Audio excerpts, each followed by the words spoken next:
Mr. Toastmaster, fellow Toastmasters, most welcome guests, I invite you to join me today in paying tribute to and embracing failures in our life. Why? Not because there is no way to avoid them, even though it's true. Not because there is no success without failure. I personally find this statement very questionable. And certainly not because I want you to feel miserable. You can take my word for it. My point is that negative experience can teach us very important and unique lessons, if only we agree to learn from them. Many things we do or don't do in our lives are driven by either our desire to succeed or our fear of failure. We admire success and we want to learn from it. We tend to remember winners and ignore losers, or even never hear about losers to begin with. To prove my point, I did a little experiment. I searched Monterey Library catalog for book titles which would contain words failure and success. With no surprise, the latter gave me 5 times more results than the former. And what I find especially interesting is that these failure book titles contain examples like failure to lose, failure to quit, or even failure is impossible, which is just a different way to say success. We do want to learn from stories of success only, or even a different story appears, we sincerely expect it to have a happy ending. The hero is supposed to succeed at the end by the virtue of his own willpower and against all the odds. This tendency to concentrate on winners and to ignore those things or people who didn't survive some process is usually referred to as the survivorship bias. I will tell you a story which is usually used to illustrate the concept. This is a true story which happened in 1944.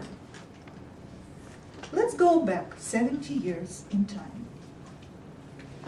Allies bombers flying over the enemy territory would return to the base riddled with the bullet holes.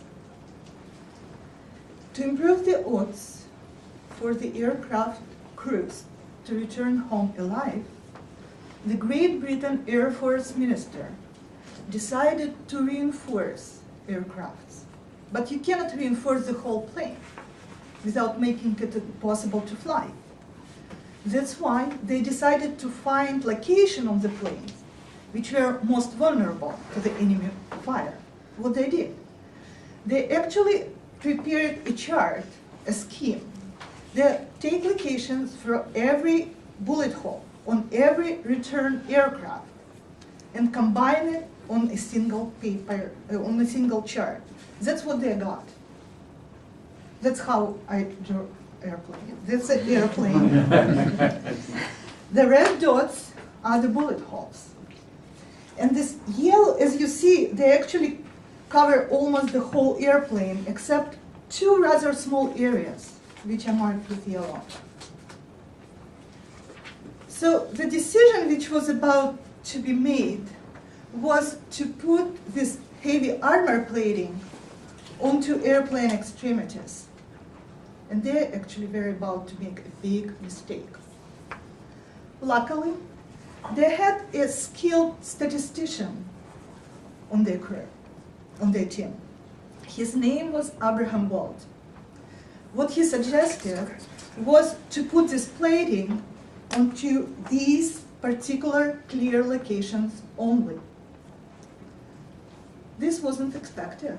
Can you imagine their reaction? What is this guy thinking? Why would we waste precious resources to reinforce the only locations which were not hurt by the enemy fire? What they were forgetting was that the study used the data from returned airplanes only. Those which were hit in these places, which happened to be engine and wing sparks and tail sparks, never returned. They were lost in the battle, and they were excluded from the analysis. So Abraham Wald saved the Great Britain Air Force minister from falling victim to the survivorship bias. The concept of this logical error is often used in finance, but the phenomenon itself shows up in nearly every aspect of our life: sport, politics, medicine, you name it, and of course in our everyday life experience. Of course, consequences are not always as dramatic as in the story I just told you, but still, failing to learn from losers can lead to inflated estimates of performance, to overly high, unrealistic expectations, to resources wasted to carry out wrong decisions, and at the end, to more failures. So maybe it's time for us to start changing our culture of failure and start learning from negative experience instead of judging it, avoiding it, and ignoring it at any cost. At least in some cases, the loser takes it.